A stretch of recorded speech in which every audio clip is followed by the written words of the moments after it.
ಮಾದಕ ವಸ್ತು ವ್ಯಸನದ ಬಗ್ಗೆ ಯುವಕರಲ್ಲಿ ಜಾಗೃತಿ ಮೂಡಿಸಬೇಕಾಗಿದೆ ಎಂದು ಟೌನ್ ಪೊಲೀಸ್ ಇನ್ಸ್ಪೆಕ್ಟರ್ ರವಿಕುಮಾರ್ ತಿಳಿಸಿದರು.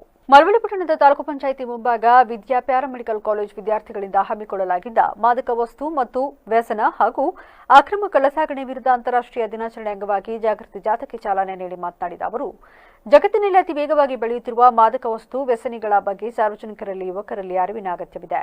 ಅದಕ್ಕಾಗಿ ವಿದ್ಯಾರ್ಥಿಗಳಿಂದ ಜಾಥಾ ನಡೆಸಲಾಗುತ್ತಿದೆ ಎಂದರು.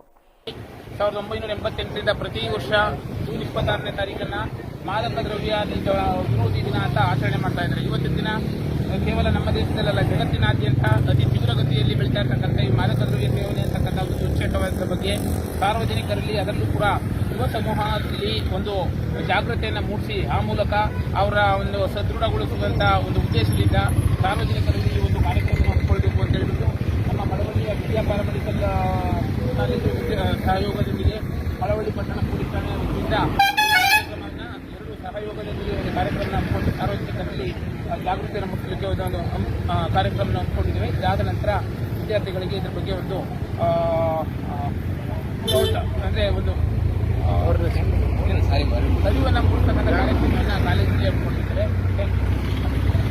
ಜಾಥಾದಲ್ಲಿ ಅಕ್ಷಯ ನಿಕೇತನ ಟ್ರಸ್ಟ್ ಅಧ್ಯಕ್ಷ ಸೂನಗಹಳ್ಳಿ ಪುಟ್ಟಸ್ವಾಮಿ, ಎಸ್ ಸಿದ್ದವೀರಪ್ಪ, ಪ್ರಾಂಶುಪಾಲ ಚಂದ್ರಮೋಹನ್, ಇನ್ಸ್ಪೆಕ್ಟರ್ ರವಿಕುಮಾರ್, ಡಾಕ್ಟರ್ ವೀರಭದ್ರಪ್ಪ ಸೇರಿದಂತೆ ಹಲವರು ಹಾಜರಿದ್ದರು.